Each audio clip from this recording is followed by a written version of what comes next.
ناظرین، آپ دیکھ رہے ہیں ہمارا چینل علم کی بہار اور میں ہوں آپ کا ہوسٹ علی۔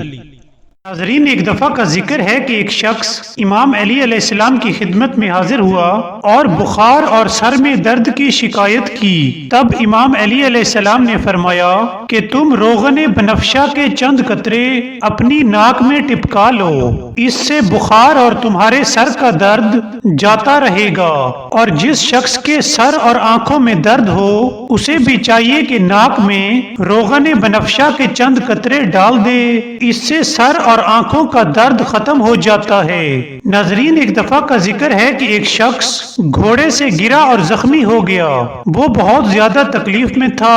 تب امام جعفر صادق علیہ السلام نے فرمایا کہ اس کی ناک میں روغن بنفشہ کے چند قطرے ڈال دو۔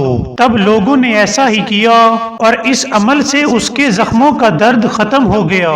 ناظرین، اس واقعے سے ہمیں سبق ملتا ہے کہ جن لوگوں کو سر اور آنکھوں کی تکلیف ہو یا چوٹ لگنے کی وجہ سے درد میں مبتلا ہو یا بخار اور سر میں درد کی تکلیف ہو تو انہیں چاہیے کہ روغن بنفشہ کے چند قطرے اپنی ناک میں ڈال لیا کریں۔ اللہ کے فضل و کرم سے ان سے تکلیف دور ہو جائے گی، ان سے تکلیف دور ہو جائے گی، ان سے تکلیف دور ہو جائے گی۔